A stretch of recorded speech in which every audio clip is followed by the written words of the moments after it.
Desde que o mundo é mundo, o homem nunca deixou de ir atrás das perguntas, muito menos de ficar satisfeito apenas com uma resposta. São as perguntas que transformam o mundo. Por isso, continuamos a nos questionar.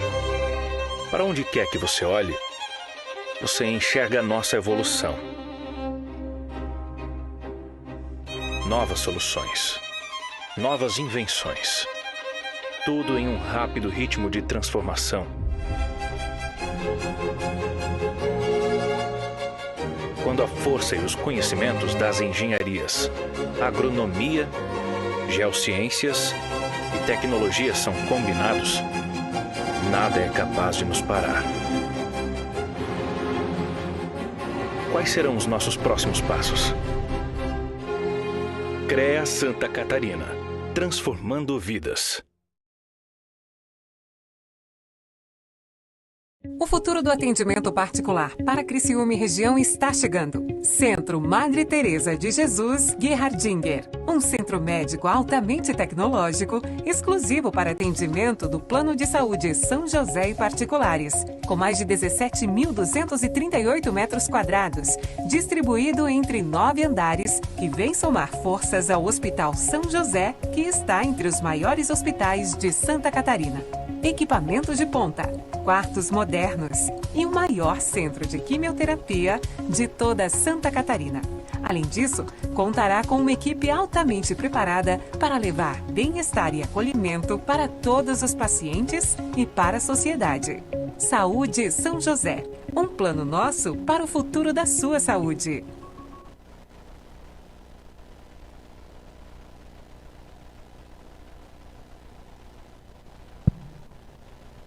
Boa noite. Vamos começar o segundo dia do nosso simpósio de aplicações para engenharia.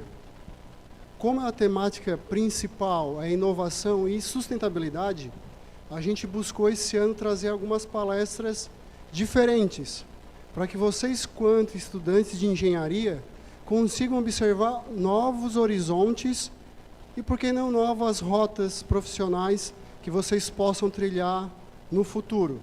Seja agora, para quem já tem o curso técnico, ou ao longo da graduação, migrando para essa área. Que área é essa, né?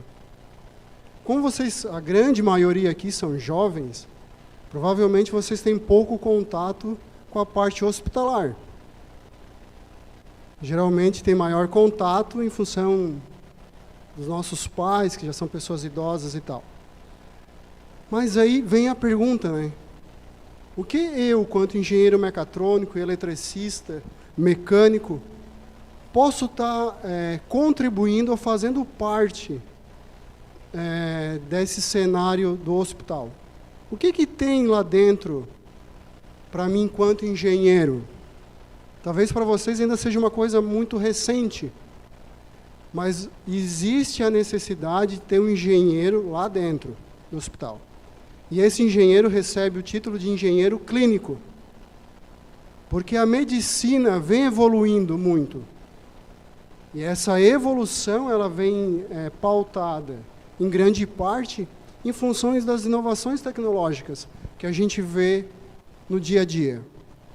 E às vezes a gente percebe que está aqui do lado.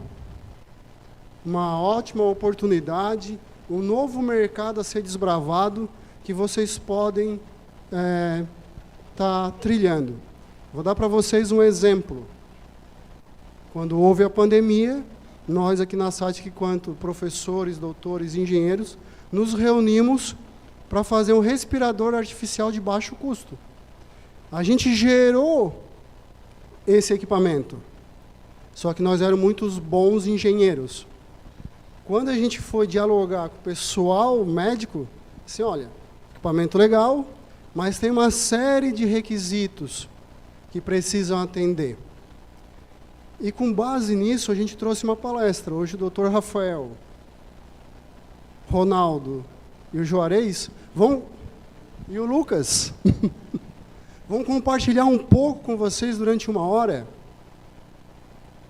qual é o espaço que vocês têm lá dentro, que tem lá dentro para esse tipo de profissional, que tecnologias estão chegando, vai ser um bate-papo bem descontraído. Vou passar a palavra aqui para o Dr. Rafael. Boa noite.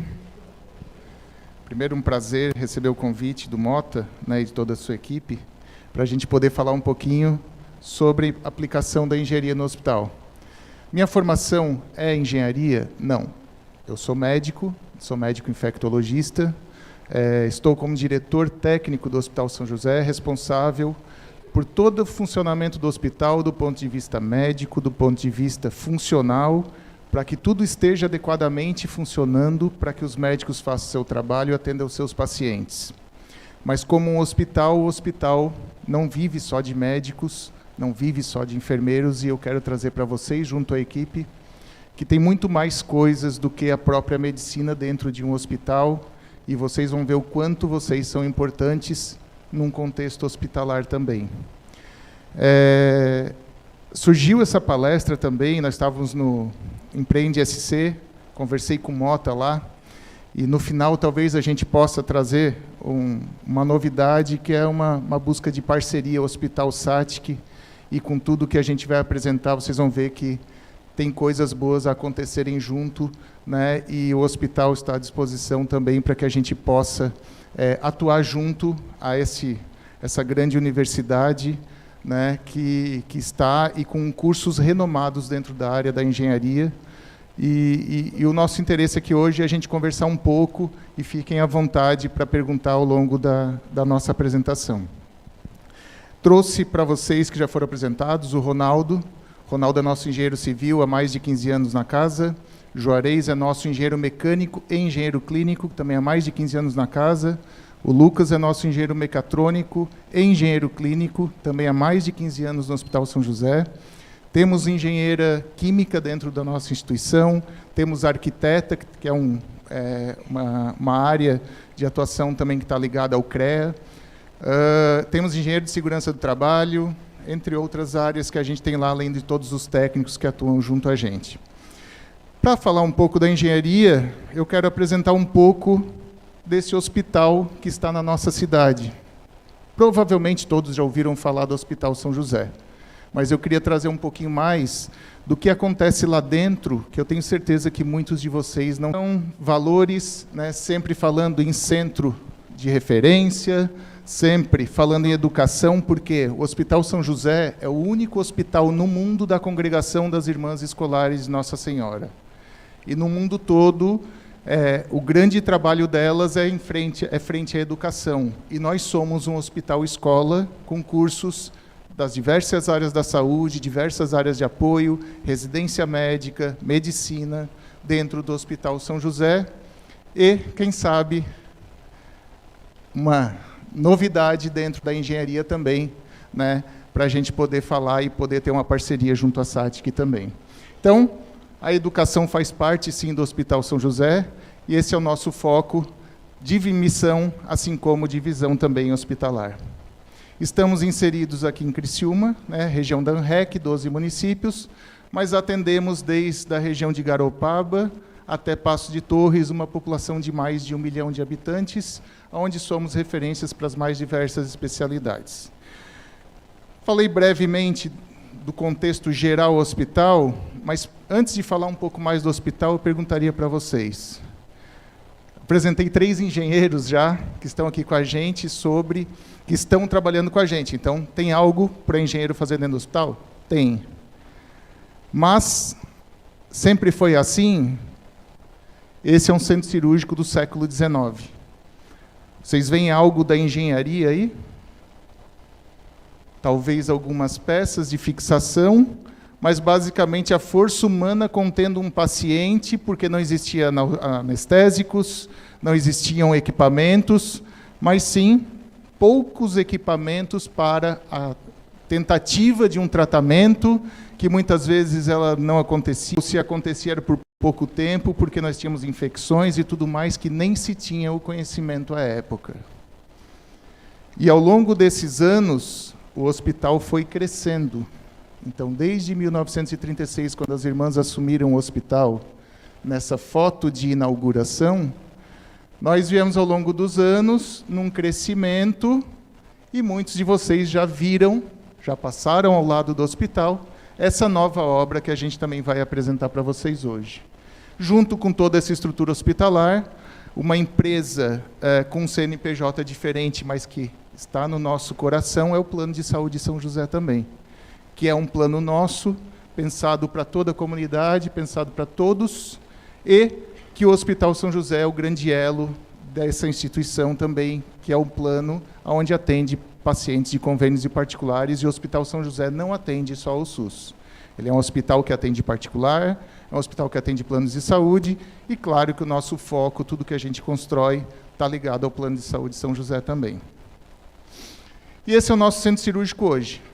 Tá? Isso é uma foto do nosso centro cirúrgico, de uma das salas cirúrgicas. Aí eu pergunto para vocês, quais as engenharias vocês veem nessa foto? Quem quiser falar. Mecatrônica? Sim, mecatrônica a gente tem aqui nessa foto. Elétrica? Ok. Software, informática, mecânica, né, os braços aqui das estativas, né? Nós temos a cama, que a cama também é toda ela robotizada. Mais alguma engenharia? Tem mais? E eu não sou engenheiro. Engenharia de computação. Isso aqui é um apendicite ou uma cirurgia cardíaca. Vai girar algumas com mais equipamentos além destes, mas esse aqui é o básico da nossa cirurgia. Uma apendicite, o paciente vai estar com toda essa estrutura aqui à disposição, seja ela SUS, seja ela convênio particular.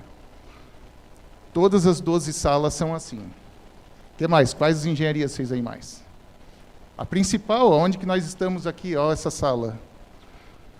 Vocês só estão pensando em mecatrônica, mecânica e elétrica, né? A engenharia civil. Né? Então, aqui nós temos engenharia civil, né, uma estrutura toda essa montada.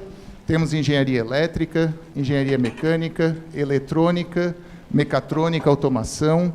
Né, nós temos muita coisa automatizada dentro do hospital. Engenharia química, nós temos os gases, temos os resíduos.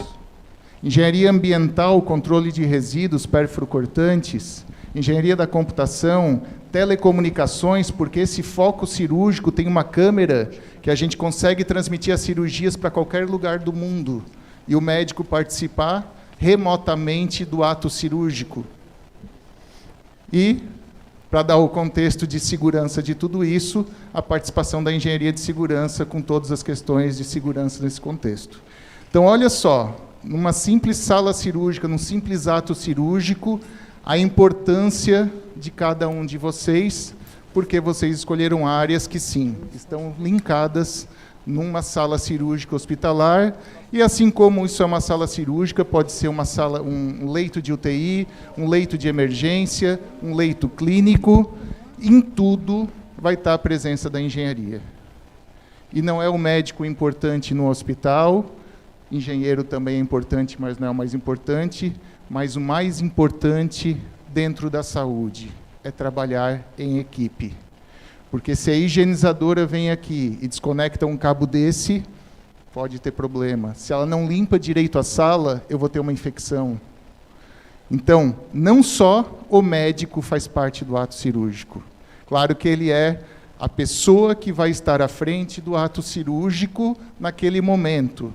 Mas sem nada disso de aparato, ele também fica sozinho lá nesse tempo. Opa, aqui é. Ele talvez fique aqui se não tiver nenhum desses aparatos. E aí a gente é limitado quando a gente não tem um aparato tecnológico. Então, temos hoje, sim, isso é foto, estrutura suficiente para dar segurança nesse paciente que se deita aqui e está colocando a sua vida frente a uma equipe, frente a uma instituição, frente à equipe dessas pessoas que todos os dias deixam isso aqui pronto para que as coisas aconteçam. E eles vão falar mais para frente sobre as nossas garantias para que isso aconteça. Porque todo dia, 6 da manhã, a equipe da engenharia clínica passa e está lá no centro cirúrgico até as primeiras cirurgias acontecerem, garantindo que cada um desses equipamentos, que não são poucos, para 12 salas cirúrgicas, 7 horas da manhã em ponto, estejam começando nas 12 salas. Então, é muito mais do que um equipamento, né?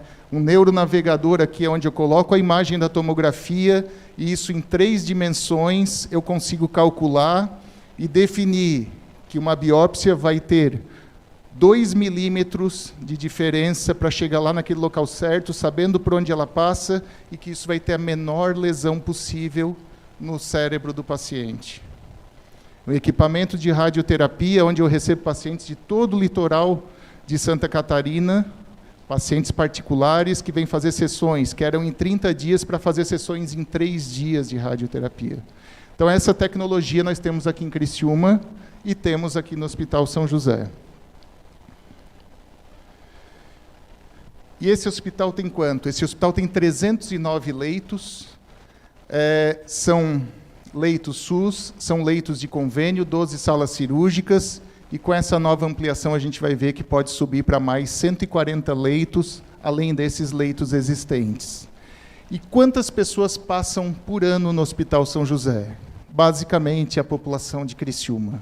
São mais de 216 mil atendimentos por ano. Esses dados são os dados... Opa, veio aqui 22, mas não mudou muito. Tinha os dados 23, ele acabou mudando.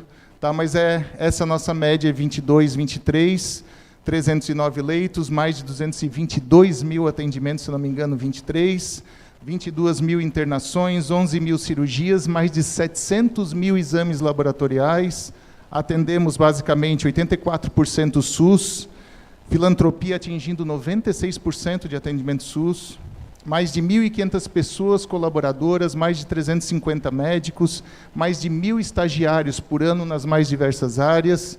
Temos programas de jovem aprendiz, temos uma escola técnica de enfermagem, a mais antiga de Criciúma, dentro do Hospital São José, temos residência médica, temos pesquisas clínicas inovadoras no hospital, vacina da dengue finalizando o ano de estudo agora, a vacina da Johnson Covid foi estudada no Hospital São José, um estudo no mundo todo, um dos centros onde a Johnson, antes de qualquer vacina liberada no Brasil, pessoas estavam sendo vacinadas com a vacina da Johnson em pesquisa aqui em Criciúma. Temos também a contratação de PCDs. E para que vocês saibam que esses atendimentos, essas pessoas sejam atendidos, nós temos equipes de plantão médico. E eu tenho plantão 24 horas de pronto-socorro, adulto, pediátrico, obstétrico, ortopédico, plantão para intercorrência de andar, 4 plantonistas em UTIs, porque a gente tem 40 leitos de UTI, cada 10 leitos eu tenho que ter uma equipe. Temos sobreavisos nas mais diversas áreas cirúrgicas, né, cirurgia geral, vascular, urologia, transplante renal feito no Hospital São José, neurocirurgia, ortopedia, otorrino, pediátrica, bucomaxilo, plantões clínicos, plantões para exames, é toda uma estrutura à disposição de todos os pacientes que procuram essa instituição. Temos cuidados com protocolos onde um paciente com suspeita de infarto, em até 10 minutos o eletro está na mão do médico, e em 1h30 ele está na hemodinâmica, colocando a molinha no coração, que é o stent, para poder revascularizar. Suspeita de AVC, em até 1 hora, ele já está recebendo remédio para reperfundir o cérebro e não ficar com a sequela, às vezes, de meio corpo paralisado o resto da vida. Então, temos, sim, todo um controle de tempo-resposta que é obrigatório em hospital. Por quê? Porque tempo é cérebro, tempo é coração, tempo é vida. E nós temos que ter esse cuidado. Então, o tempo para nós é fundamental, o que, às vezes, na engenharia, vocês estão por trás e organizando, projetando, mas, quando a gente tem a vida, e cada um de nós, quando está doente, a gente quer ser o primeiro a ser atendido, o mais rápido possível, com maior eficiência. Temos equipamentos de ponta, que a equipe depois vai apresentar também individualmente os detalhes desses equipamentos e qual a relação com a engenharia, mas a gente tem um neuronavegador, que é aquele que eu falei, que eu consigo, com a tomografia, projetar por onde uma agulha vai passar para uma biópsia, para lesar o menor possível. Eu tenho um microscópio de alta resolução, onde tem uma ampliação com uma imagem perfeita para a neurocirurgia ou para a cirurgia de coluna, porque se eu lesar a medula, o paciente pode ficar paralisado. Acelerador linear referência em todo o estado, ressonância magnética, última geração 3 Tesla, inaugurada no ano passado, 2 tomógrafos, ultrassom chamado 4D. Ah, mas só existe 3D. O 4D ele dá uma perfeição maior, com possibilidade de trabalhar essa imagem chamado ultrassom 4D, e todos os equipamentos mais novos. Então, temos pessoas, temos equipes, temos equipamentos, e essas pessoas a gente sempre prima para que trabalhe e atue da melhor forma e da forma mais humanizada. E temos prêmios de qualidade reconhecido. Nosso grande prêmio é a acreditação hospitalar como ISO nas indústrias. Na saúde, nós temos a Organização Nacional de Acreditação, que deu o selo máximo para o Hospital São José em termos de qualidade do atendimento. Temos diversas outras certificações e a equipe com esse reconhecimento. E aí eu fui atrás do site do CREA para ver quais as áreas das engenharias, né, porque eu queria entender quais as áreas diretas ou indiretamente ligadas ao hospital. E aí são 30 e poucas áreas dentro da engenharia, 32 ou 35. Essas em verde, a gente tem relação direta com o hospital e o Hospital São José. Então, engenharia civil, ambiental, elétrica, controle e automação, eletrônica, mecânica, química e segurança do trabalho. Em azul, contatos indiretos, a própria questão da engenharia sanitarista, computação, até diria direto aqui, telecomunicações indireto, operação, alimentos.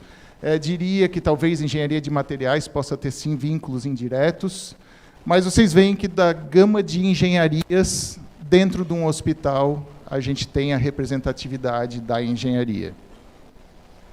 E, sim, em muitos dos procedimentos, vocês, se trabalharem no hospital, vão salvar vidas, ou até mesmo fora do hospital, levando tecnologia para o hospital, vocês estão ajudando, como engenheiros, a salvar vidas. Mas volto a dizer, não só a engenharia, como qualquer outra área. Mas a engenharia, hoje em dia, tem um papel importante. Não só em criar equipamentos e estruturas, mas em manter.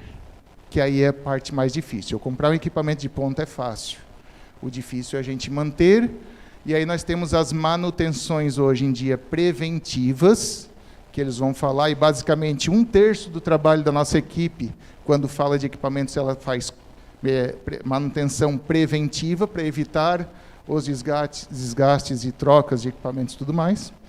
E 2/3 da nossa equipe vai trabalhar na questão corretiva, né? Mas, sim, vocês fazem parte de salvar vidas, mas, ao mesmo tempo, talvez não, porque, dependendo dessa atuação, uma falta, uma quebra, uma falta de um plano de contingência, às vezes, a falta da engenharia também pode retirar essa vida que, às vezes, poderia ter sido salva.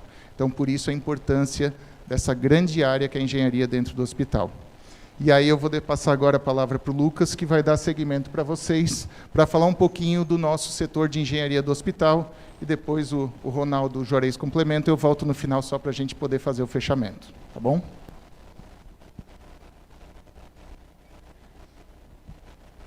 Boa noite a todos. Eu vou novamente me apresentar. Eu sou o Lucas, sou engenheiro mecatrônico e engenheiro clínico. E vou começar a conversar um pouquinho com vocês a respeito da engenharia no Hospital São José, certo? A engenharia do Hospital São José, ela é dividida em 2 grandes áreas, que é a engenharia hospitalar, que é a engenharia responsável por cuidar da infraestrutura do hospital, instalações elétricas, gases medicinais, área civil, climatização. Então, tudo isso fica sob responsabilidade da engenharia hospitalar. E nós temos a outra grande área, que é a engenharia clínica, que essa cuida especificamente dos equipamentos conectados diretamente ao paciente. Aqueles equipamentos que o doutor mostrou, do centro cirúrgico, da UTI, radioterapia, hemodinâmica, equipamentos de imagem, e todos esses. Aqui a gente trouxe algumas normas de hospitais para mostrar que existem algumas características.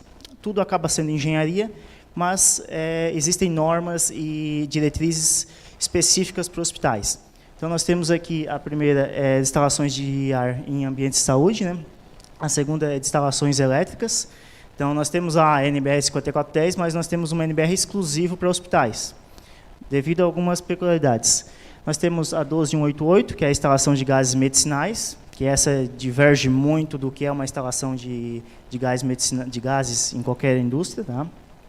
Nós temos resíduo hospitalar e a nossa carro-chefe, que é a RDC, que essa costuma citar todas as outras normas, tá? Que é a norma que a gente usa para todos os projetos de infraestrutura no hospital.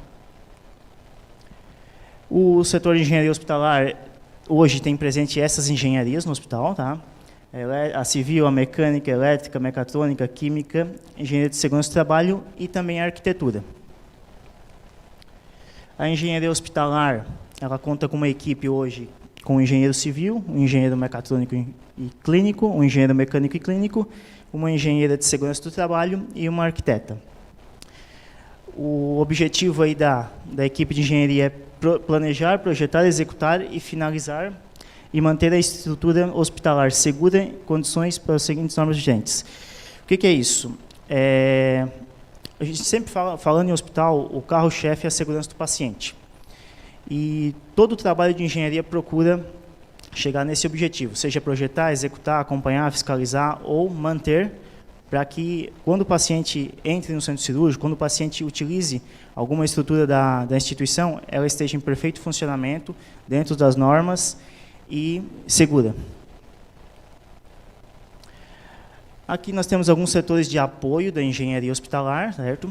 Esses, digamos que são setores de manutenção mesmo. Ao total, nós temos 22 colaboradores. A engenharia hospitalar, os trabalhos dentro do hospital de manutenção, eles funcionam através de ordens de serviço. No hospital é muito grande, como o doutor falou, nós temos aí 1.500 funcionários. Então, quando dá defeito em algum equipamento ou instalação, não tem como ficar avisando, passando recado ou ligando. Então, esse chamado ele acontece através de uma ordem de serviço, que é via computador. O usuário abre a SOS e a OS chega para o técnico ou engenheiro para avaliar e executar. A OS nossa tem essa cara, ela tem um número, ela tem a data, ela tem quem fez, o tipo de equipamento, o dano, e o colaborador que executar consegue preencher também todas as características do que foi feito, se foi realizada calibração, quais as medições foram realizadas, e, por final, ele encerra essa ordem de serviço. Tá? Nós temos algumas ordens de preventiva, que elas geram automaticamente no sistema, então não tem nenhum usuário que gera, ela depende de uma certa frequência e criticidade. Falando em criticidade, nós temos algumas definições de criticidade, que a gente chama de alta, média, baixa e sem criticidade. Cada uma tem um tempo diferente para ser atendido. Então, dependendo do equipamento ou do setor, né, aí existe toda uma pontuação que classifica se essa OS é de alta, média ou baixa, chega com um tempo de execução diferente. Aqui nós temos alguns dados, o total de ordens de serviço da engenharia hospitalar, né, de 1.500 ordens mês, tá? Sendo que 60% é corretiva e 30% é preventiva. E nós temos um 10% que é fabricação, instalação, porque nós temos setores de marcenaria, nós temos mecânica, onde a gente fabrica também algumas estruturas internas. Aqui nós temos uns dois dados interessantes, que é o consumo de água no hospital, né? Isso é 9.000 litros hora.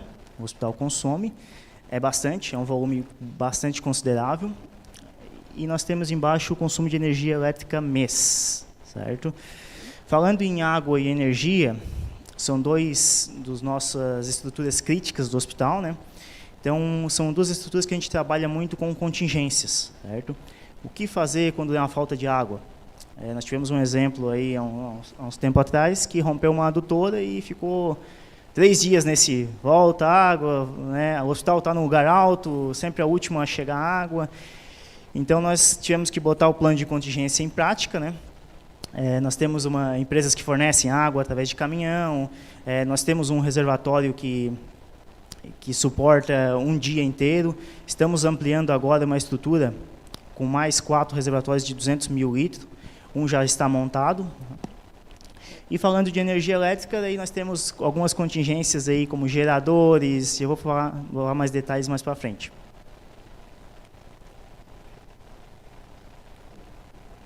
Bom, vamos falar um pouquinho das aplicações da engenharia hospitalar. Certo? Subestação.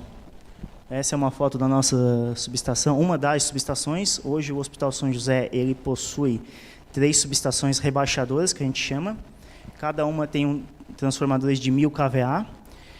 Temos sempre um transformador de 1000 kVA e um transformador reserva, backup. Qualquer manutenção, ensaio, preventiva, que tenha que ser feito, nós colocamos a operação transformador reserva e paramos o transformador que está em operação para manutenção.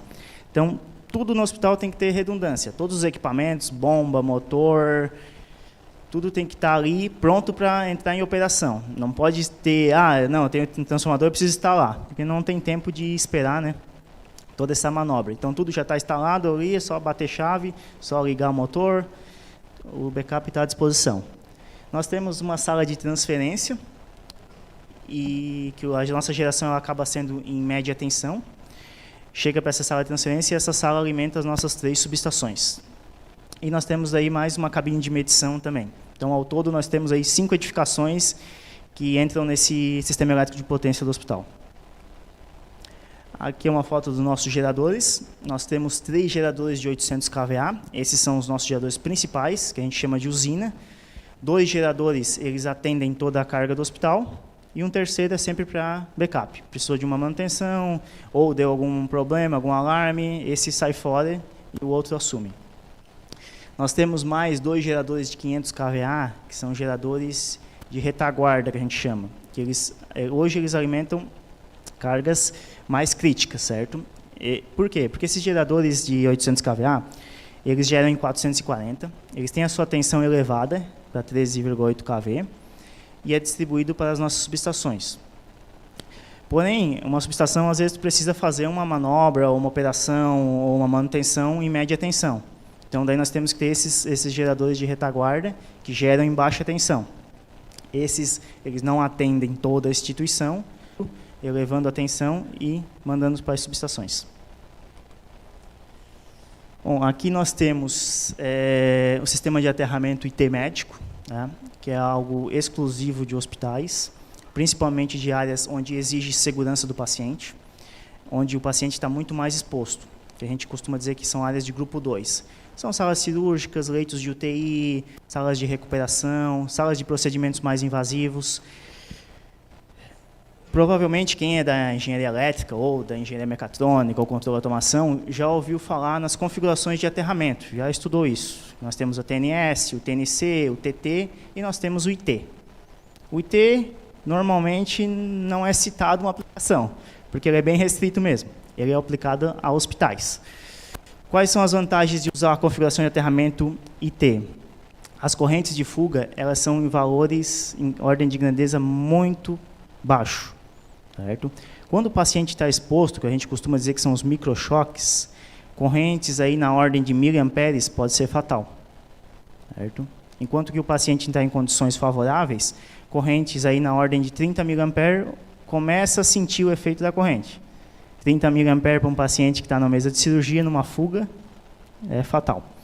Então, esse sistema ele reduz essas correntes de fuga a valores extraordinariamente pequenos, certo? E, em caso de alguma falha, a gente costuma dizer falha fase terra, não há atuação do disjuntor.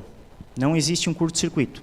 Diferente da configuração TNS, por exemplo, que um equipamento falhou, deu uma falha para a terra, fecha um curto, desarma o disjuntor, a sala fica sem energia. Nessa configuração, não. Na primeira falha, a gente só tem um alarme, dizendo assim, falha de isolação. O circuito tal está com falha de isolação. O que o pessoal, os médicos ou a enfermagem faz? Desconecta equipamento por equipamento. Opa, parou o alarme. Esse equipamento ele precisa ser substituído. Substitui o equipamento e continua a cirurgia. Se fosse na configuração TNS, o disjuntor ia desarmar, o pessoal da manutenção ia ter que chegar, correr atrás, descobrir quem era o equipamento que estava com defeito, né, e a cirurgia teria que ser interrompida, ou o tratamento interrompido. Né? Então, isso traz uma segurança enorme para o paciente. Todas as nossas áreas de grupo 2, elas possuem esse sistema. nunca aconteceu de termos atuação de disjuntores nessas áreas, certo? Por quê? Porque sempre na primeira falha tem um alarme, o pessoal vai lá, corrige o equipamento, substitui, está resolvido o problema, né? Quando que vai desarmar? Quando a gente tiver a segunda falha. Então, temos que ter 2 equipamentos com problemas simultaneamente, certo? Então, nós temos aqui um layout de como funciona. Isso é tudo monitorado através da sala técnica, através do posto de enfermagem. Então, a gente consegue saber quando ocorreu o problema e já ir lá e resolver antes de se prolongar. Falar um pouquinho de gases medicinais, né? Nós temos aqui um exemplo de instalação de gases medicinais. O Hospital São José possui todos esses gases aí, para diferentes aplicações. Alguns estão em redes que circulam o hospital. Quem já entrou no hospital vai ver lá que no leito nós temos uns pontos de gases lá. Os que estão em rede são os mais usuais, tem em todo o leito praticamente, mas nós temos alguns que são bem específicos por setor e aplicação. O oxigênio, a gente dispensa comentários, né? Usado principalmente em baixa saturação. O óxido nitroso é utilizado como gás anestésico. O ar comprimido é utilizado principalmente na ventilação mecânica, né? A gente não ventila só com oxigênio, tem que ter essa mistura com ar comprimido.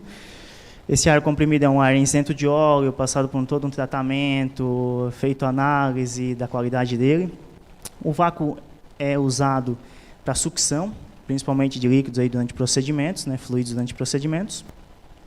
O dióxido de carbono, ele é usado em procedimentos tipo laparoscopia ou procedimentos que precisam inflar alguma parte do corpo, né? O nitrogênio é usado em algumas ferramentas, também em torres de videocirurgia. O hélio é usado principalmente no resfriamento do magneto, que é uma peça-chave da ressonância magnética, e o hélio é usado nessa aplicação. E nós temos o argônio também, que é utilizado nessa parte de insuflamento, assim como o dióxido de carbono. Aqui nós temos uma imagem do nosso reservatório principal de oxigênio. Lá dentro o oxigênio está a uma elevada pressão e com uma temperatura muito baixa. A partir daí, o oxigênio sai em formato líquido, passa por esse trocador de calor. Aqui a gente vê uma presença de gelo enorme. Por quê? Porque ele ganha calor do ambiente, vira gasoso e vai para a rede do hospital. Segue por todo o hospital através da rede. O que nós temos de contingência? Sempre precisa ter contingência no hospital. Nós temos baterias de cilindro, certo? 2 baterias com autonomia de 2 horas cada. Então, qualquer problema, rompimento de rede, travou uma válvula, precisa fazer um bypass, alguma coisa, essa bateria assume automaticamente, pressão caiu, ela já assume e abastece o oxigênio de todo o hospital. Aqui nessa imagem a gente já está vendo como é o abastecimento. Vem um caminhão-tanque com a mangueira, o oxigênio está líquido, por isso todo esse gelo, né? Aqui nós temos a nossa central de ar comprimido. Tá? Nós temos 2 compressores que atendem o hospital, 2 secadores, a mesma configuração, sempre duplo, fica revezando, um falhou, o outro assume a pressão. Nós temos um reservatório aqui, né? Aqui tem um outro reservatório que a imagem cortou. Então, aqui, o que nós temos aqui de engenharia? Temos NR13, temos videoscopia, ultrassonografia, teste hidrostático, o próprio compressor em si mecânica, automação. E aqui nós temos a nossa parte de climatização no hospital, que é outra coisa muito importante. A qualidade do ar hoje é uma coisa crítica, né? Que passa por diversas medições, que tem um rigor de manutenção muito alto. Aqui na imagem a gente tem os 2 chillers do nosso prédio novo, 240 TRs. Hoje o hospital tem quase 600 equipamentos de unidades internas de ar-condicionado. Nós temos 2 chillers de 240, 2 chillers de 140, 4 chillers de 7,5 e mais um monte de chiller que resfria alguns equipamentos, que esses daí não são de climatização. Eles trabalham para resfriar equipamentos como ressonância, como hemodinâmica, radioterapia. Bom, aqui nós temos o acelerador linear da radioterapia. Eu vou pedir para o Ronaldo explicar melhor essa parte civil.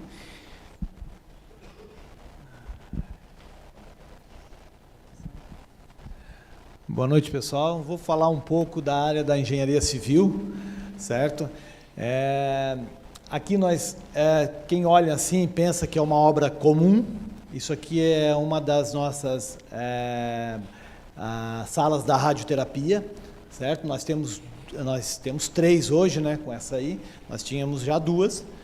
Mas o que tem de diferente aí, Ronaldo? Aqui é o seguinte, nessa sala aqui, vocês vejam aquelas tubulações. Aquelas tubulações ali é para passar todo o cabeamento. Todo o cabeamento do maquinário passa pelo piso. Esse piso ele tem 60 centímetros de espessura. As paredes aqui é 1,40 m de espessura ao redor dela. Eu acho que a luzinha aqui é aquilo. Essa parede aqui, ó, é 1,40 m de espessura. Onde a máquina vai estar, esse que aqui forma um cinturão, e é de 2,40 m de espessura, com a laje também. Entendeu? O cinturão, ele fecha tudo com 2,40 m de espessura. Então, aqui, nós não tinha como errar. Aqui a gente tinha, na época, só 2 fabricantes desse equipamento. Como a gente não tinha ainda comprado esse equipamento, a gente trabalhou com os 2 equipamentos. Então, aqui está para, se desse problema da direção comprar um equipamento ou o outro, a infraestrutura estava pronta. Então, aqui entra gases medicinais, aqui nós temos toda a parte de TI, de cabeamento, então depois tem a parte da climatização também, que é bem importante.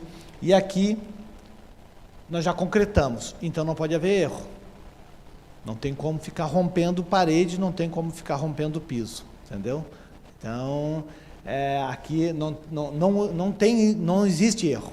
Não tem como fazer um furo com uma broca, não tem como romper. Foi 1.000 metros cúbicos de concreto para fazer essa sala. Um prédio hoje aí de 5, 6 andares, mais ou menos isso aí, nós fizemos uma salinha só. Entendeu? Então, só para vocês terem noção da engenharia aqui, certo? Aí, aqui já estava na fase de montagem do equipamento. O equipamento chegou, a gente começou a montar, veio o engenheiro dos Estados Unidos, que ficou com nós aqui para a montagem desse equipamento, certo? Então, aí depois até o Juarez vai mostrar como é que depois ele pronto, com o equipamento já pronto, certo? Então, aqui nós temos toda a questão de climatização, toda a questão de climatização, iluminação, tudo, porque tem que ter dimmer para isso, para tratamento e tudo, certo? Então, a porta aqui, ela é blindada, ela tem 25 centímetros de chumbo, certo? Então, é automatizada também. Então, toda a engenharia está geral aqui nessa parte. A gente acha que não, é uma obra comum, né? Simples, mas não é. Pode dizer. Não, essa sala não, tá?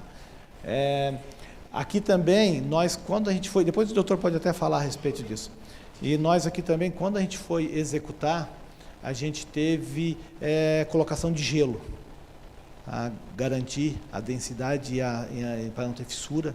A gente também, então, vinha da usina já vinha a carga do gelo já pronta para fazer essa execução. O senhor queria comentar alguma coisa?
que é o nosso fluxo linear, tá certo?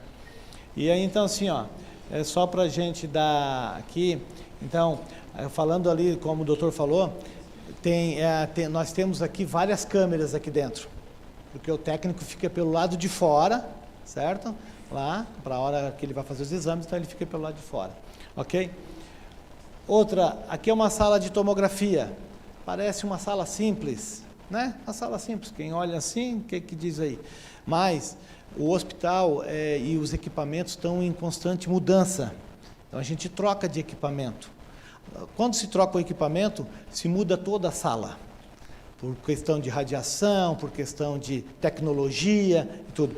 Aqui já era uma sala de tomografia, só que veio equipamento novo. As nossas paredes nessas salas de tomografia, outras salas ali, raio-x, mamografia, elas são blindadas, só que a gente usa a maioria com massa baritada, certo? É uma mistura nela ali, e aí a gente usa. Como aqui a gente já tinha massa baritada, mas a máquina era muito potente, nós precisamos aumentar essa massa, só que não tinha como, porque a parede já estava no limite. A gente então usou chumbo. Um custo mais alto, o chumbo está por trás, dessas paredes aqui, certo? Então a gente só fez o acabamento, mas tem todo um fechamento, por isso a gente segue umas certas normas e é feito teste, né, rigorosamente sempre. Outra sala também é os raios-x, certo? Então se segue o mesmo pensamento, tá, pessoal? E aí agora, assim, ó, da parte civil, então a gente sempre está junto nessa parte, a equipe nossa, né, está sempre junto. Então nós estamos sempre junto com a elétrica, com a automação, porque a gente faz a infraestrutura, certo? Então aí depois eles tomam, eles que fazem a passagem dos cabos, essas coisas, e fazem os controles. Eu vou passar para o Lucas aqui, que ele vai falar um pouquinho do controle e automação que a gente tem lá dentro do hospital, certo? Bom, eu como engenheiro mecatrônico não podia deixar passar, né, a parte de controle e automação que o Hospital São José tem. Essa primeira aplicação é o nosso ar-condicionado numa sala cirúrgica, nesse caso é a sala 8, né? Hoje a gente consegue monitorar, supervisionar toda essa parte de climatização, consegue comandar, parar a máquina, resetar alarmes, diagnosticar, sem precisar chegar no equipamento, certo? Aqui nós temos algumas informações, a porcentagem de válvula aberta, temperatura de insuflamento, que é a temperatura que o ar está chegando na sala, a temperatura que está setado, a temperatura ambiente. Nós temos medições de diferencial de pressão, que indicam que o filtro já está começando a saturar. A gente tem uma frequência de substituição de filtros, porém, alguns locais exigem mais. Então, tudo isso a gente consegue hoje monitorar. Esse é o nosso supervisório do sistema de climatização. Nós temos dos grupos geradores, esse a gente consegue até comandar via celular. Nós conseguimos ler diversos parâmetros, tensão, potência, frequência, corrente nominal, conseguimos partir geradores, assumir carga, tirar a rede, desligar todo o hospital, tudo remotamente, né? Via sala de comando lá, do supervisório, ou também via celular. Aqui nós temos um indicador de tensão, a nossa tensão e média tensão, aqui o nosso consumo naquele instante. Esse é o nosso controle da central de ar comprimido, nossos compressores. Também temos diversos parâmetros que a gente monitora. Nós temos comandos de parar, resetar, corrigir alarmes, tudo isso também remotamente. Essa é a nossa principal controle, que é a osmose reversa. A osmose é um tratamento de água que é utilizado na hemodiálise. Aqui nós conseguimos também monitorar nível de tanque, condutividade de água, qual bomba está funcionando, conseguimos manobrar para a bomba reserva, ou para perder pressão, é um problema da bomba, manobra ali, a bomba reserva assume. Então, nós temos pré-tratamento, looping, conseguimos verificar algum alarme, isso também toca no celular. Mas hoje a central, a sala de monitoramento é onde a principal comando vem de lá, onde eles acionam os técnicos para ir verificar os equipamentos e também conseguem observar qualquer problema que pode acontecer. Isso a gente sempre trabalha com reservatório aí e com alarmes com uma boa margem aí para segurança, para conseguir chegar e atuar bem a tempo. Essa é a nossa central de alarme de incêndio, é uma central também bastante inovadora, onde a gente tem toda a planta do hospital. É uma central que é toda sem fio, então os dispositivos se comunicam com a central. Nós temos, esses dispositivos, eles possuem uma bateria interna, né? Sempre que a gente tem algum dispositivo que foi removido ou alguma bateria que já está descarregando, ele indica aqui para nós, na cor amarela. Então, o técnico da preventiva vai lá e faz a substituição. Aqui nós conseguimos ver todos os andares. Então, tocou um alarme no local tal, isso fica na nossa central de monitoramento, onde tem todas as câmeras do hospital. Então, o nosso controlador de acessos que está lá monitorando, ele consegue abrir a planta, olhar onde é o local do dispositivo e até combinar a câmera, para ver se foi alguém que apertou, se foi um alarme falso, se tem fumaça. E tudo isso ele consegue agir rapidamente, né? Diferente das outras centrais, que tem que olhar um LED, olhar a lista, qual é o local. Aqui está tudo na mão dele. Caso ele não tome nenhuma providência em 90 segundos, daí ocorre o alarme geral, dispara o alarme geral. Então ele foi lá, identificou, opa, mandou uma equipe lá, ele silencia, mandou uma equipe lá. Se ele não está na sala, ele saiu da sala, corre aqueles 90 segundos com o alarme local ali, dispara o alarme da ala e depois dispara o alarme geral. Tem sempre 2 pessoas, no mínimo, olhando. Isso fica junto com as câmeras de todo o hospital. Então, sempre lá vai ter 2 pessoas monitorando todo esse sistema aqui. Aqui a gente consegue ver bem como a automação funciona. Os dispositivos eles se comunicam tanto com roteadores em triangulação e também se comunicam diretamente com a central. Eles não precisam dessa ordem, né? Nós temos aqui também portas automáticas. Todo centro cirúrgico, UTI, você chega lá e tem uma porta automática, onde tem controle de acesso, onde tem que botar digital, ou crachá, ou chamar o interfone para abrir. Disparou o alarme nesse sistema aqui, todas as portas abrem já sozinha, já liberando a fuga do pessoal. Aqui nós temos uma automação para lavanderia, onde a gente também consegue monitorar nossas máquinas de lavar. Hoje nós temos 3 máquinas aí de 140 quilos. E a gente consegue também tirar relatórios, ver o que foi feito, operação, erro, tudo por aqui, em tempo real. A quantidade de produtos químicos que foi utilizado, a dosagem. Esse é o nosso chiller da ressonância magnética. O chiller ele resfria, né, principalmente ali toda a parte do hélio, que resfria o magneto. Então é algo bastante crucial, tem que estar funcionando. Com certeza a gente também tem backup. E qualquer falha disso pode gerar um quench, que a gente chama, que é quando o hélio expande, ele passa do estado líquido para o estado gasoso e de repente.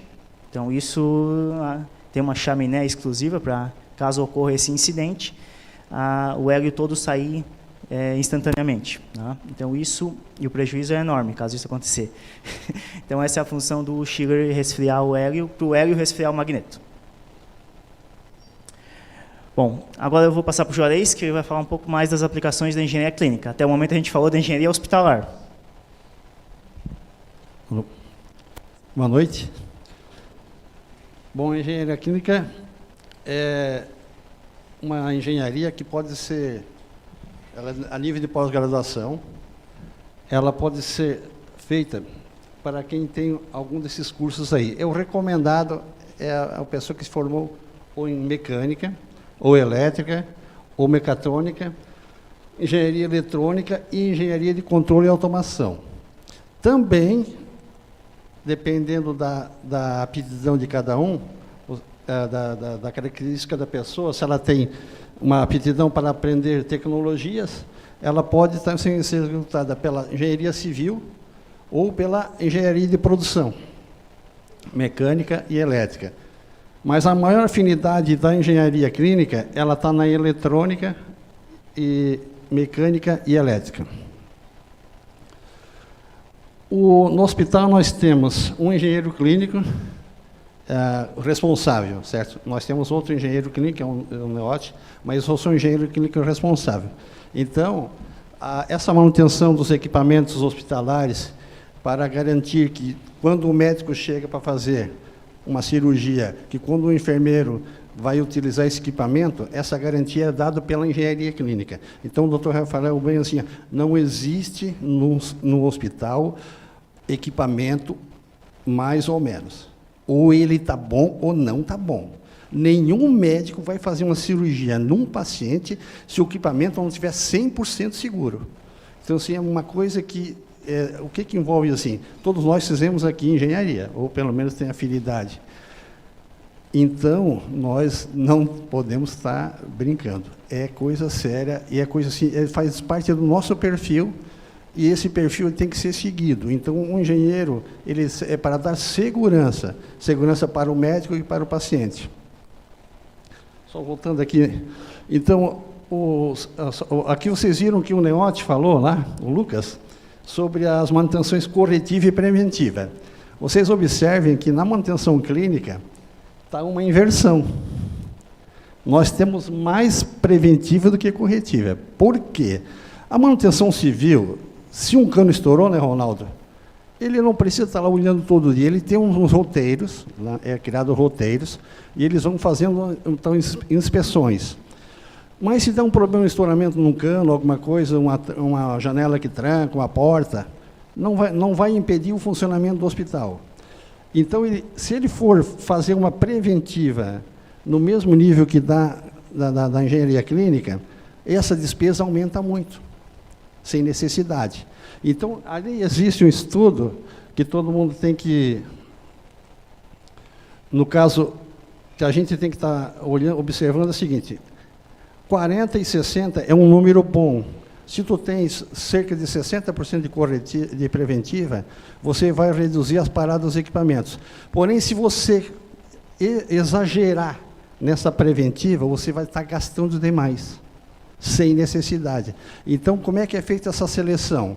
É feita uma classificação dos equipamentos, os críticos e não críticos, certo? É o de baixa, média e alta complexidade. Então, assim, de alto risco, desculpa. Então, o de alto risco, a gente não brinca, é preventiva 100%. O de médio pode ser menos preventiva. E o de baixa, aí sim, pode ser mais corretiva, que é um equipamento que eu vou substituir facilmente, um equipamento que normalmente não é ligado à manutenção de vida do paciente. Vamos agora pegar alguns equipamentos assim, para analisar. O ventilador pulmonar, né? O ventilador pulmonar, esse aí é um dos primeiros.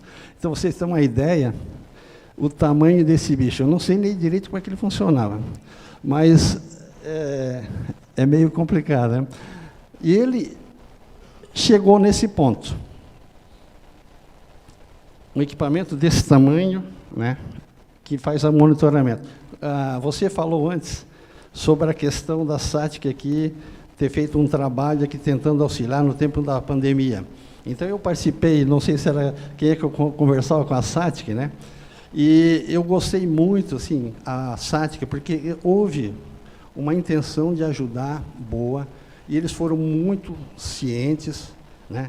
O doutor Rafael intermediou esses joelhos, precisamos de um apoio técnico, o pessoal quer ajudar. Então, assim, o que eu vi naquilo? Assim, uma iniciativa, plantando uma semente. Para quê? Para que nós começássemos a se interessar por equipamento médico hospitalar. E assim, o ventilador, eu vou só falar um pouquinho de ventilador, para vocês terem uma ideia do que é um ventilador, que é o que vocês devem ter concluído. Quem faz a ventilação de um paciente antigamente? É um ambu, né? Eles usavam um balão, e a enfermeira insufla o ar no paciente. Só que a enfermeira, ela tem vários sensores, né?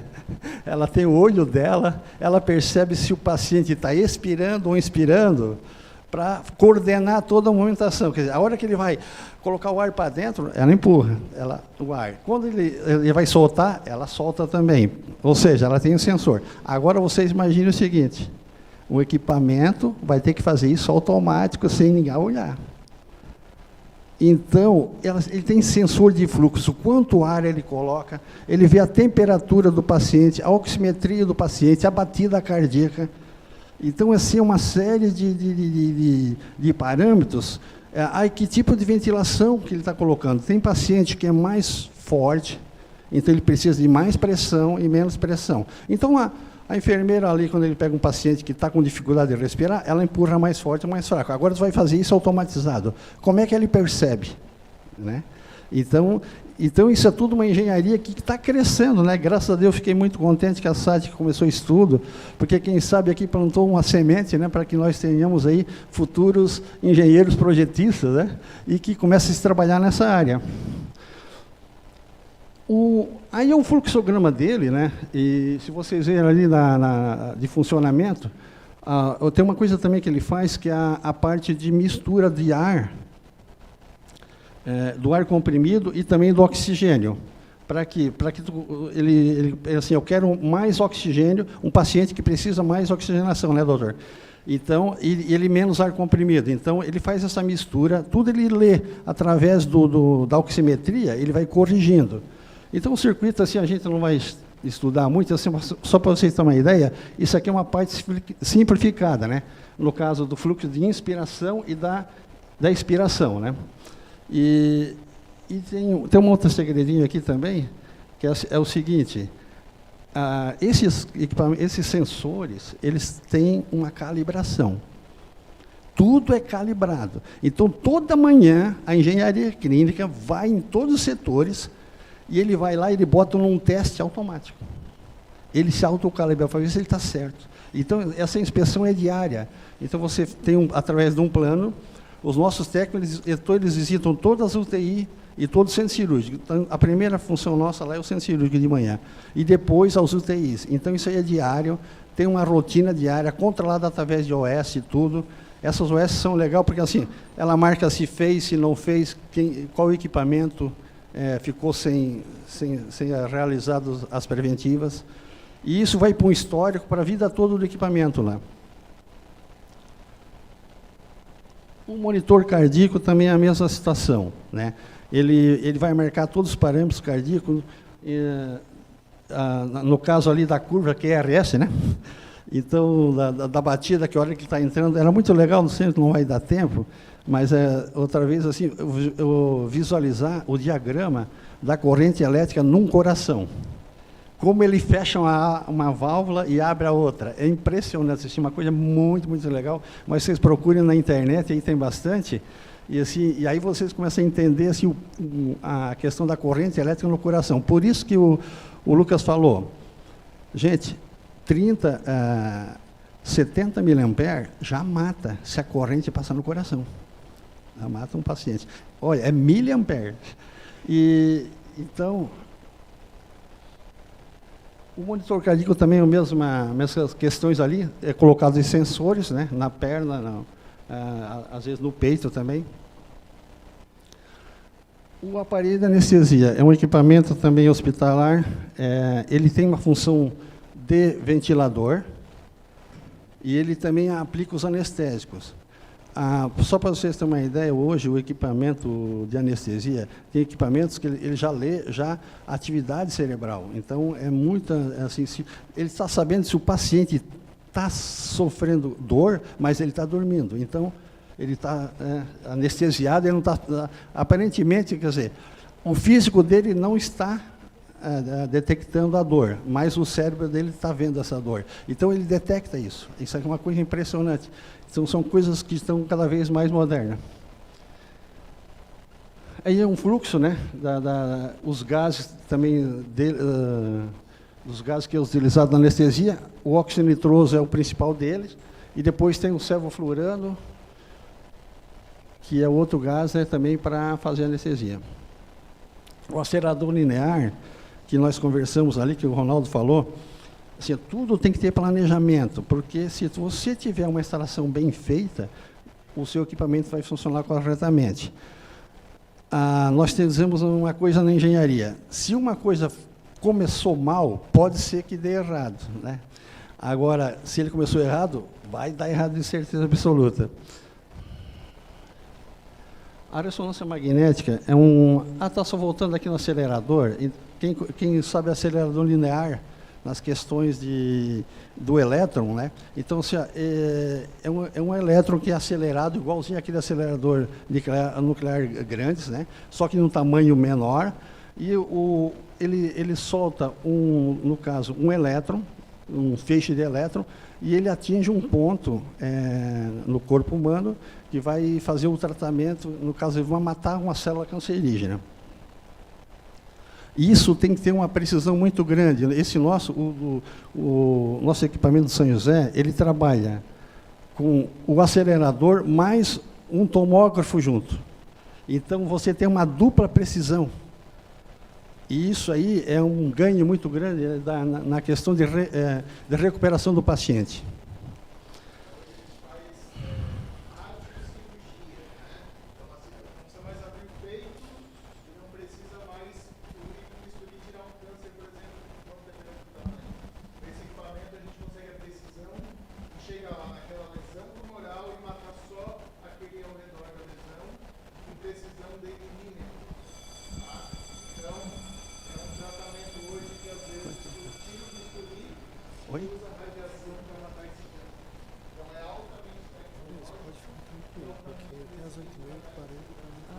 Que eu estava preocupado. E a tomografia me reconhece. Eu faço uma tomografia, eu olho por uma imagem do raio-x, que reconhece automaticamente onde está a lesão e aonde ele tem que jogar aquela radiação num esquema tridimensional. Pensa que está provocando aquele elétron, aquela lesão e tem só tridimensional no meio do corpo.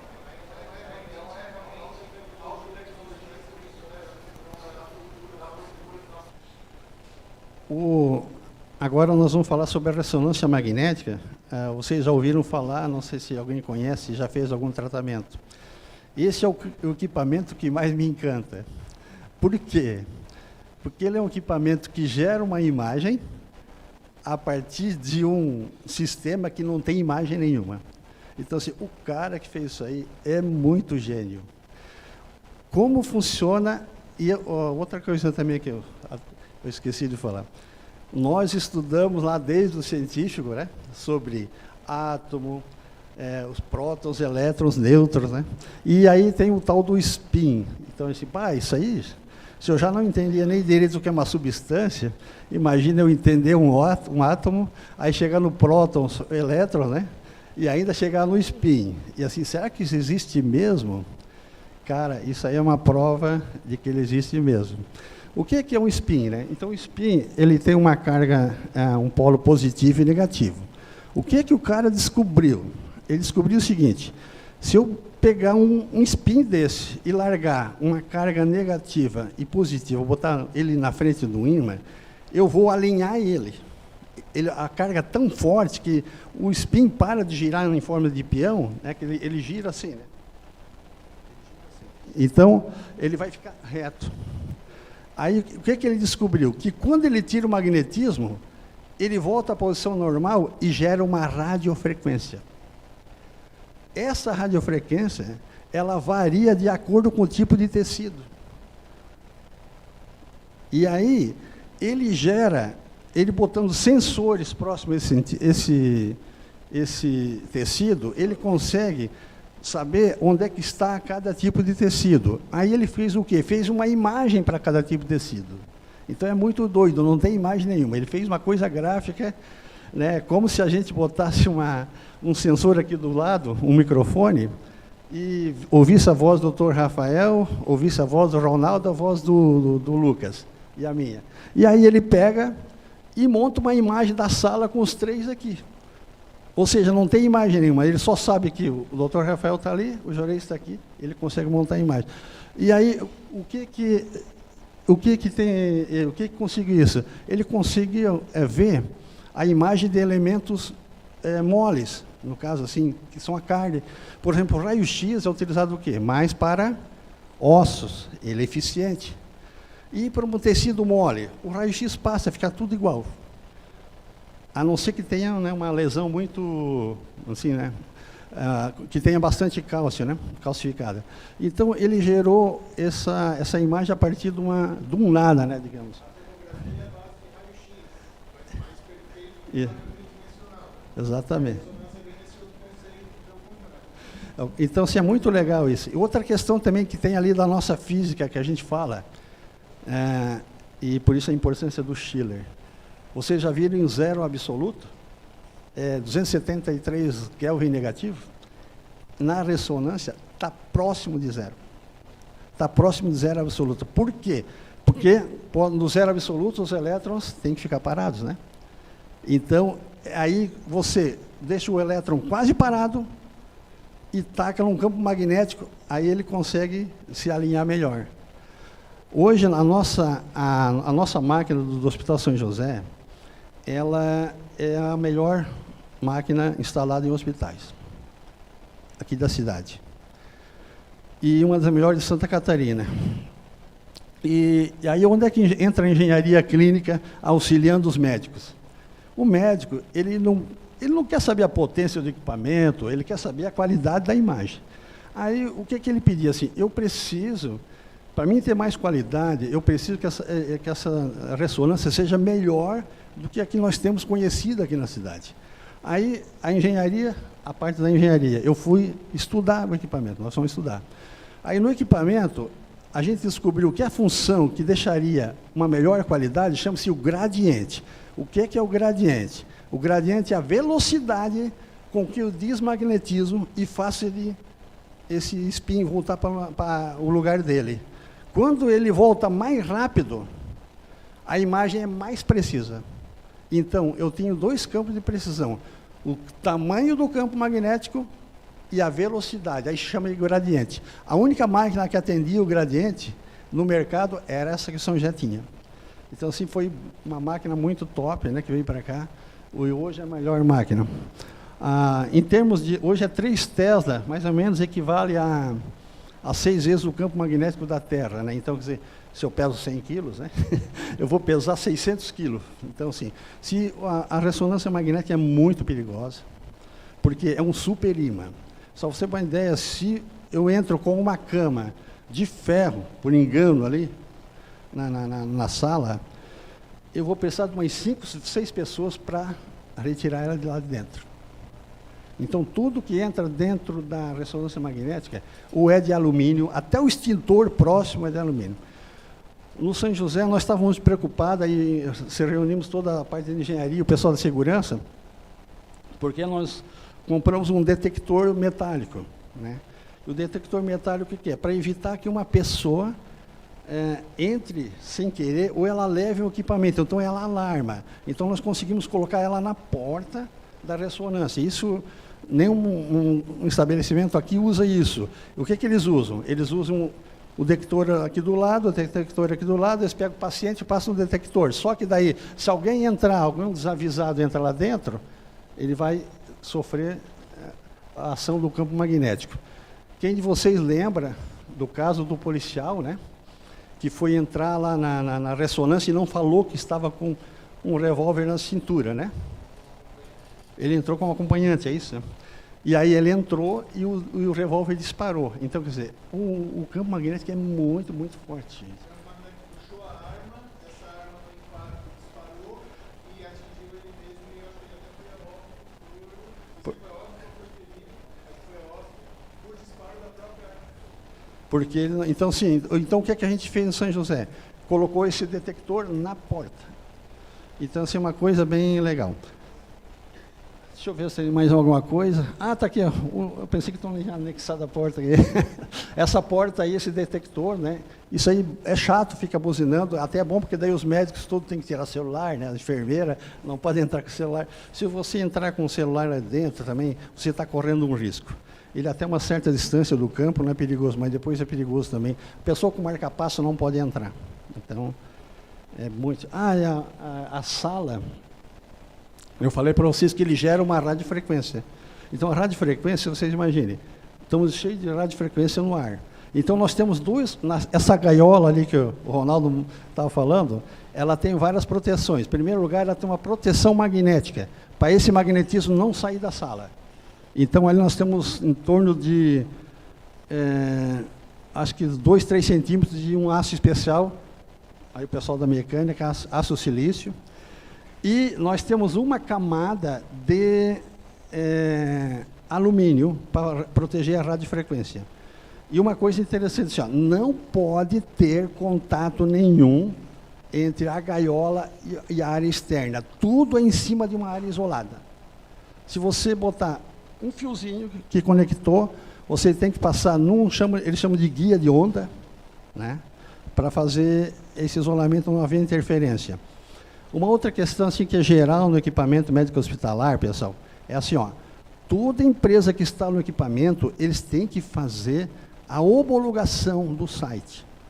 Então, assim, hoje nós somos fiscalizados direto pelos fabricantes. Ainda ontem, um fabricante estava lá retirando o equipamento que mede as correntes elétricas gerada do tomógrafo, né? É isso que ele vem. Então, assim, ó, o pessoal faz homologação, assim, tudo é uma série de documentos, né, doutor Rafael? Nós temos que preencher tudo tem que estar normalizado. A manutenção clínica, nós temos em torno de 2.000 equipamentos no São José. Cada equipamento desse tem a sua ficha técnica. Cada equipamento tem que saber a manutenção, a periodicidade. Então, assim, é uma responsabilidade muito grande. Mas, por outro lado, assim, eu fico feliz assim, de a gente poder ajudar as pessoas. Então, usar a engenharia por uma coisa boa. Certo? Que é, agora, como a gente fala, né? Se não é para assumir a responsabilidade, não ser engenheiro, né? Então, é uma coisa assim que faz parte de vocês. Espero que a SATIC continue aqui incentivando esse tipo de trabalho. E vamos chegar no equipamento bem simples, bem simplesinho, né? Uma cama. Então, uma cama hospitalar. Como é que... Hoje nós temos cama, gente. Ela tem balanço. Ela se comunica Wi-Fi com uma central de monitoramento. Se o paciente tirou uma perna fora, ela vai alarmar. Então, ela tem os controles de regulagem do leito, da cabeceira, das perneiras, e tem até as câmeras com RPC, né? Agora é uma área médica, né?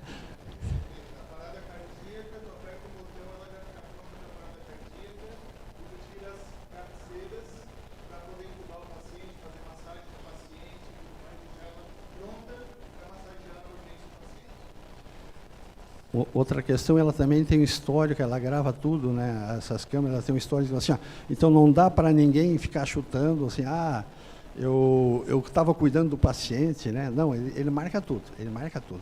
Por exemplo, o ventilador pulmonar daquele que nós estamos falando, se você chegar lá e alguém chega lá e diz assim, eu quero saber o que aconteceu nas últimas 48 horas, você vai listar, ele disse quantas vezes alarmou, quantas vezes apagaram o alarme dele e não fizeram nada, ele vai marcar tudo. Ele tem um relatório muito grande. Outra função da engenharia também é assim, analisar os equipamentos que estão sendo adquiridos. Por quê? Porque assim, a experiência que eu tive, assim, ela é boa, né? Os equipamentos você consegue escolher os equipamentos, classificar os equipamentos de boa qualidade, mas tem muito fabricante que ele faz aquele enrolation, como se diz. Então, o que é que você vê? Você vê um ventilador pulmonar, né, que é igual que o doutor falou, assim, aquele ventilador funciona para paciente obeso. Aquele lá não funciona para obeso, só para um pessoal mais magrinho. Aí, por que ele não funciona? Tu vai olhar a característica técnica, é a mesma. Mas como? É o mesmo. Ele diz que dá tanta vazão, tanta pressão, então deveria dar. Só que aí diz assim, eu quero a curva do ventilador, foi o que eu pedi. Eu quero a curva de pressão por vazão. Aí o que é que o cara faz? Ele bota a vazão máxima, mas a pressão não é a do outro. O outro ele dá vazão máxima com a pressão alta. Então, assim, é uma coisa da engenharia que a gente tem que olhar, é um campo. Outra questão que eu vou falar agora, assim, o engenheiro clínico. Onde está o engenheiro clínico? Está no hospital, igual eu, igual o Lucas, mas ele está no fabricante, no fornecedor, né? Quando nós estávamos montando aquele acelerador linear, um daqueles meninos que trabalhava com a gente, se formando em engenharia, ele se interessou. E eu disse, ele falou, Juarez, posso acompanhar? Pode, faça até questão. E ele acompanhou direto. Terminou a obra, ele foi contratado pela empresa. Entendeu? E é um fornecedor. Então, assim, os campos, as oportunidades surgem. Aqui no sul de Santa Catarina, eu acho que aqui em Criciúma só tem o hospital nosso e outro hospital aí que tem engenheiro clínico. A maioria dos engenheiros clínicos estão vindo de Florianópolis fazer assistência aqui. no interior, aqui, os hospitais menores, pô, o campo está aqui para nós, né? Então, vocês têm essa oportunidade, né, de fazer engenharia clínica e principalmente assim, de ter mais uma opção de carreira, né? Não só no hospital, mas como fornecedor também, e compreender melhor o equipamento médico hospitalar. Agora, eu acho que o doutor Rafael... o futuro, né? O futuro, sabe o que é? Ele já está chegando, que assim, é tão rápido que você nem dá tempo, né? O que pensa que é futuro já está chegando. Hoje, a realidade aumentada já é uma questão de futuro. Cirurgia robótica já está ficando normal, né? Então, são coisas assim que vão evoluindo. Bom, vamos lá que a gente já passou do tempo, mas bem rapidinho para a gente finalizar. Futuro da engenharia clínica, e vocês viram o quanto de áreas dentro da engenharia tem dentro de uma instituição hospitalar. Acredito que muitos de vocês não tinham nem ideia de toda a complexidade e sempre o backup. E o backup não é só eu ter o gerador e o segundo gerador. Eu tenho que no bloco cirúrgico ter um foco a bateria também, porque o gerador ele pode não entrar. E eu tenho que ter a terceira fonte para poder continuar uma cirurgia. Então, são as baterias, os ventiladores. Eu tenho o ventilador funcionando com energia, caiu energia, eu tenho o gerador não entrou, tem a bateria não entrou, tem um ambu, que aí é aquela de eu ficar ambuzando o paciente se o ventilador acaba a bateria. Então, a gente tem que ter segurança no atendimento às pessoas e aos doentes. E tudo isso a gente tentou provar para vocês que a gente sempre prima pela melhor segurança do atendimento ao nosso paciente, e tenho a certeza que muito disso aqui, poucos tinham ideia da complexidade, da dimensão e de quantos KVAs, de quantos litros, de quantos equipamentos tinha no ambiente hospitalar de uma instituição com mais de 85 anos, mas vocês veem que ela está bem moderna. Hoje nós não temos um equipamento sucateado dentro do hospital. Hoje nós não temos um equipamento para substituição imediata por baixa tecnologia. Ao contrário, nós temos tudo que é necessário da mais alta tecnologia.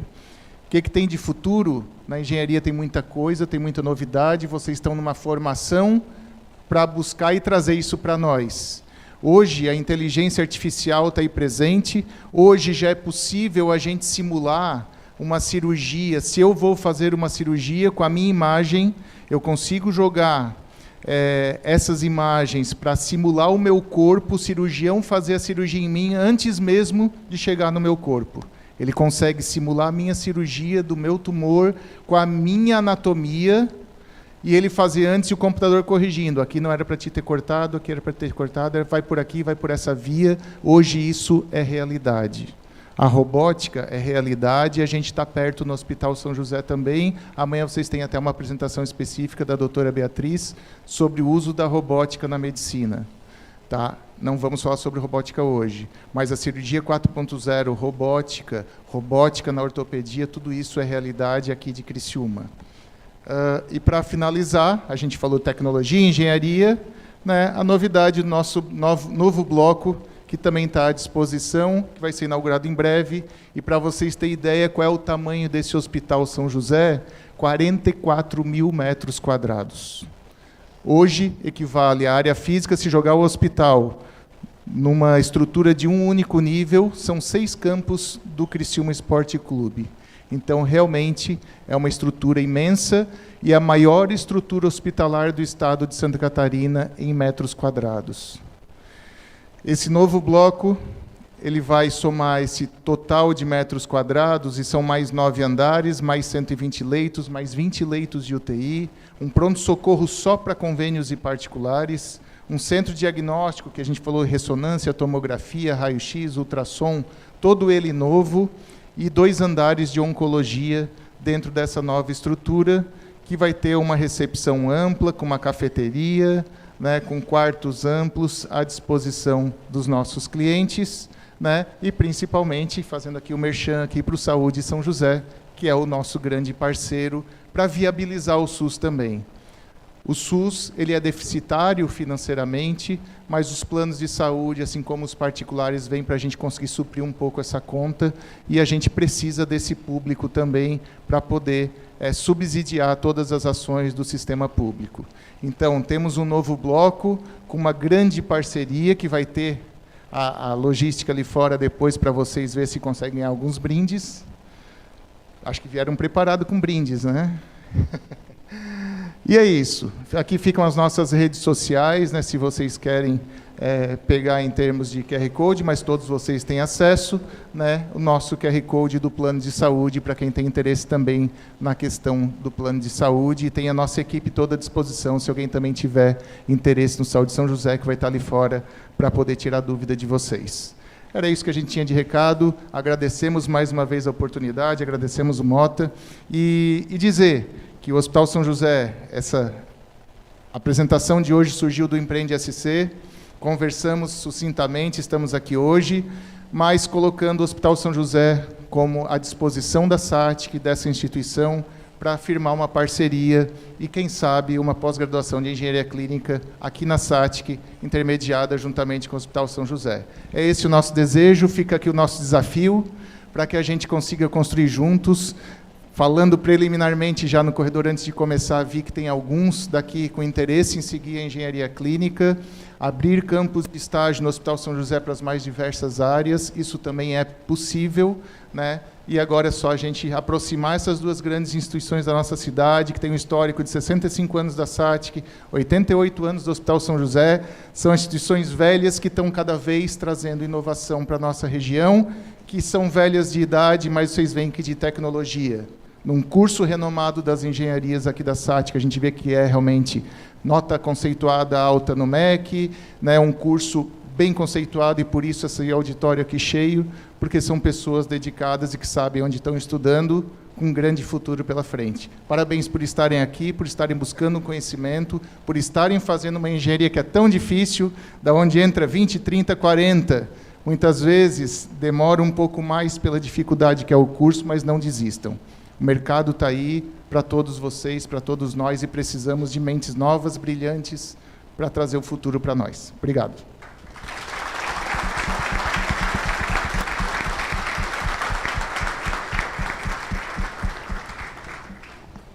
Pessoal, alguém quer fazer alguma pergunta, aproveitar? Porque eu acredito que abriu horizontes para vocês hoje, né? Começaram a ver que, quando se passa na frente do Hospital São José, quanta tecnologia está lá embarcada. E como o Dr. Rafael muito sabiamente pontuou, precisamos que as mentes brilhantes se voltem para essa área médica, para que possam criar novas soluções e tornar a vida dos pacientes mais tranquilas. Perguntas? Não precisa ser médico, como eu falei durante a minha apresentação. Não precisa ser médico para trabalhar na saúde ou para manter a vida das pessoas e salvar as pessoas, né? Cada um na sua área, e vocês gostam da engenharia, podem atuar sim para salvar vidas. No hospital tem alguma espécie de estágio para engenharia mecânica já? Ou então, não temos campo de estágio ainda, mas é essa parceria que a gente quer entrar com a SATIC para poder ter campo de estágio nas mais diversas áreas da engenharia dentro do hospital, que é algo que a gente pensou, e foi essa conversa inicial com o Mota, e a gente tem sim esse interesse de ser um campo de estágio para a SATIC, assim como parceria para novos campos aí de pós-graduação, principalmente falando em engenharia clínica. Boa noite, meu nome é Anderson. Gostaria de perguntar para o pessoal da engenharia, na verdade, queria que citasse algum problema que eles já tiveram em alguma manutenção, algum serviço, algum exemplo só para ter um entendimento de alguma dificuldade, algum problema que tiveram que estar resolvendo. Eu vou falar da minha experiência como diretor técnico e alguns apavoros que eu já tive aí também ao longo desse tempo. Por mais que a gente tenha tudo plano de contingências, nós sempre temos problemas no ambiente hospitalar. Já vamos preparando na ideia aí o que vocês vão dar de exemplo.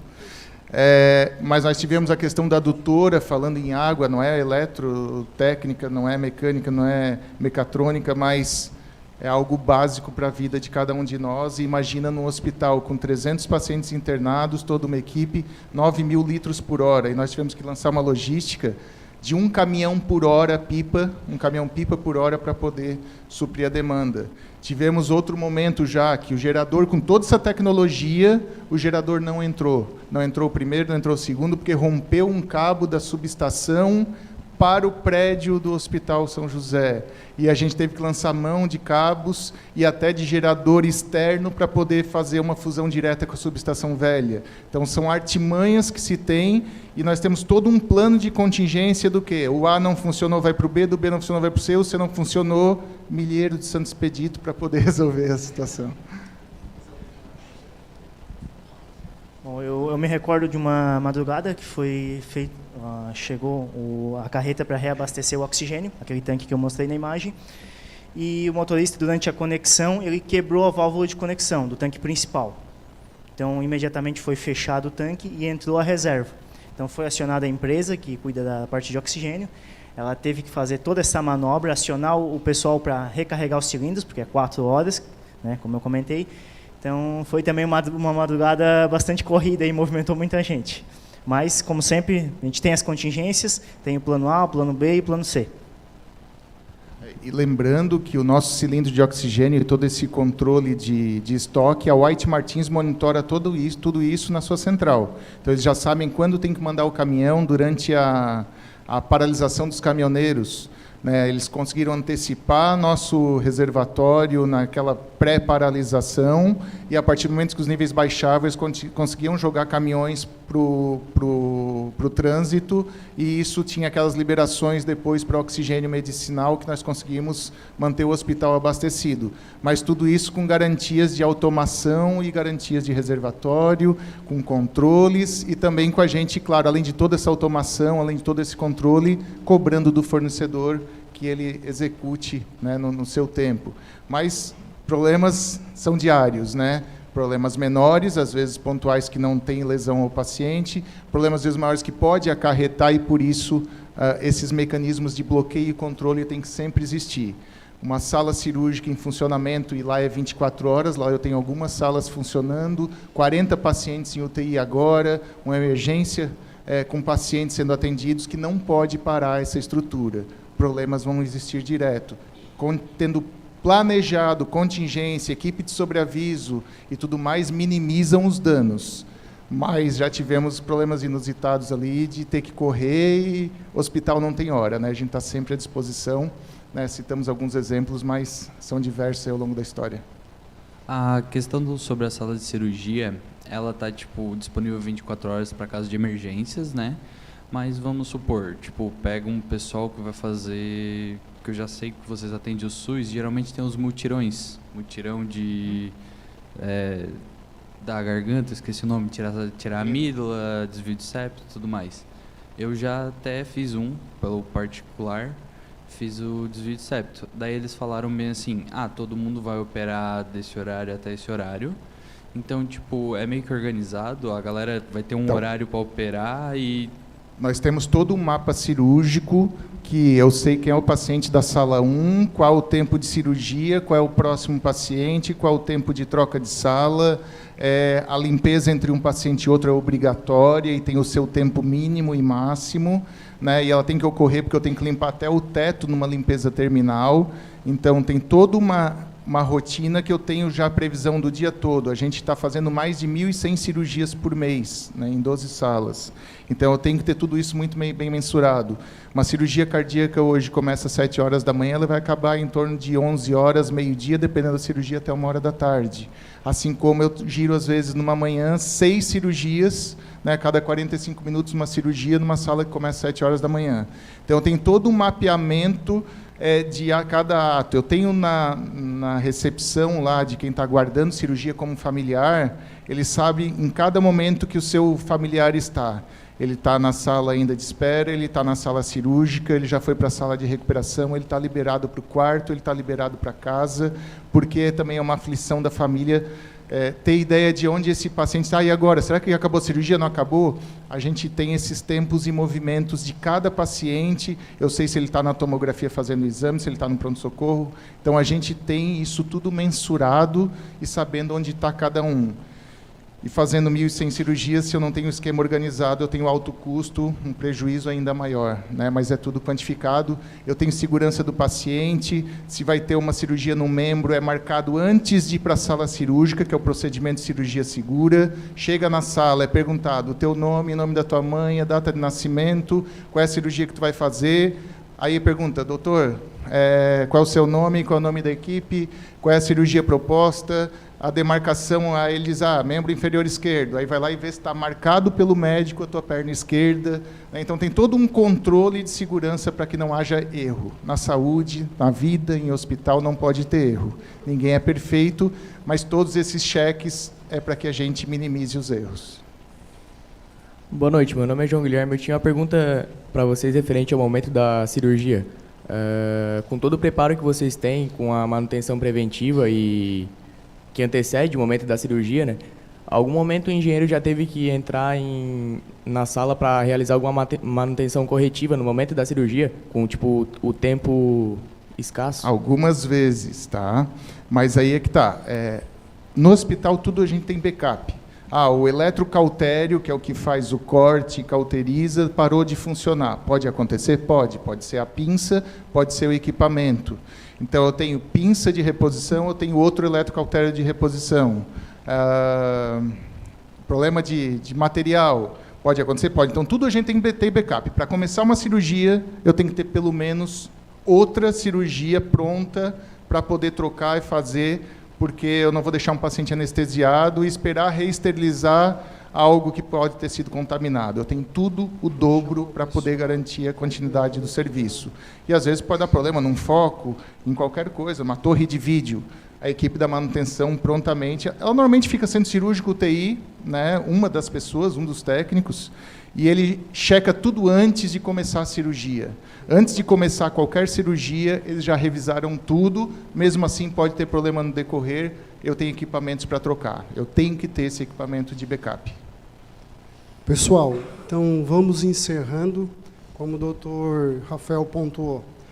Nós estamos começando uma conversa justamente para criar uma pós-graduação em engenharia clínica, para que vocês sejam habilitados tanto para trabalhar para o hospital, quanto para os fornecedores dos equipamentos hospitalares. Como o Juarez mostrou ali, quanta tecnologia, né? Quanta física, quanta matemática, que às vezes durante a graduação a gente estuda e não vê uma aplicação tão clara e direta. A gente tem lá vários equipamentos que utilizam isso. Eu estava vendo ali uma das apresentações do ventilador pulmonar, aquilo ali é pneumática pura. São válvulas que estão ali, lógico, com nível de qualidade direcionado para a saúde, mas é pneumática pura que está sendo aplicada ali. A gente está lá vendo a questão da climatização. É mecânica dos fluidos. Também está ali aplicado. Porque, como vocês, eu já tive a idade de vocês, às vezes o cara fica meio assustado, vai entrar no novo segmento. Será que eu tenho competência? Será que eu estou preparado? A partir do momento que vocês ingressam na área, vocês vão começar a juntar esses quadrados. Aqui é mecânica dos fluidos, aqui é pneumática, a parte de instrumentação ali, se vocês observaram, tinha um amplificador operacional, que é eletrônica, e junto com isso, a gente tem os mestres da área, né? O Juarez ali já tem alguns verões dentro do hospital. Então, a gente também vai aprendendo com esse pessoal. Então, fiquem atentos no site da SATIC, no Instagram, que conforme essa parceria for evoluindo, a gente vai comunicando vocês, para que vocês se preparem, conheçam o mercado e se habilitem. Porque, assim, viemos e convenhamos. Eu não concordo que venha alguém de Florianópolis para fazer a manutenção aqui, sendo que a gente tem toda essa estrutura da SATIC, do Hospital São José, que a gente pode preparar vocês com a experiência de alguns verões do Juarez junto, para a gente fazer a coisa acontecer, para a gente continuar crescendo quanto cidade. Hoje a SATIC tem uma ideia de fazer aqui a cidade do conhecimento. A área médica vai estar ali dentro. Então, cabe a vocês que já tomaram a decisão de trilhar engenharia, de fazer uma pós-graduação em engenharia clínica e avançar. Pode ter os generalistas de manutenção clínica como um todo, que sempre vai precisar, mas eu gosto só de monitor. Hoje, tu te especializar só em monitor também, tu vai ter mercado, né? Então, são coisas que eu posso pontuar, posso ser macro, né? Um ambiente hospitalar vai precisar sempre do todo, então são diversas as áreas mesmo de atuação. Então, pessoal, aproveitem as oportunidades, porque quem me conhece sabe, eu sou uma pessoa inquieta, sempre buscando oportunidades para vocês. Pode ser aqui, engenheiro clínico na cidade, pode ser engenheiro clínico fora do país.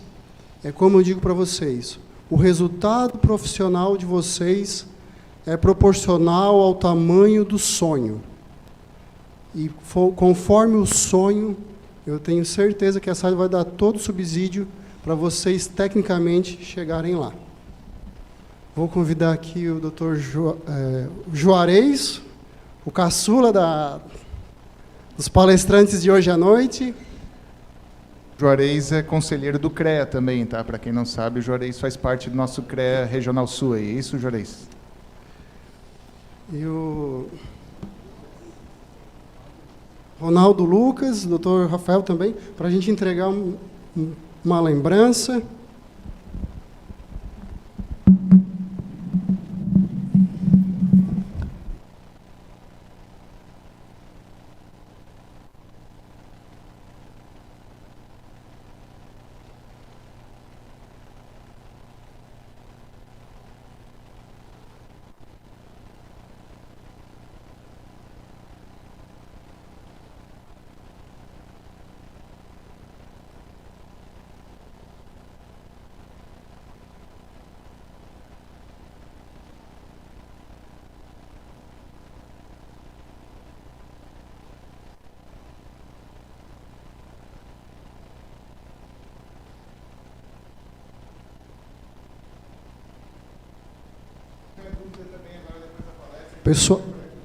Pessoal, agora eu vou convidar o pessoal do plano de saúde vir aqui fazer uma falinha de 2 minutos, enquanto o Walter coloca ali o QR Code para vocês fazerem marcarem a presença na palestra. Lembrando que depois, como o Dr. Rafael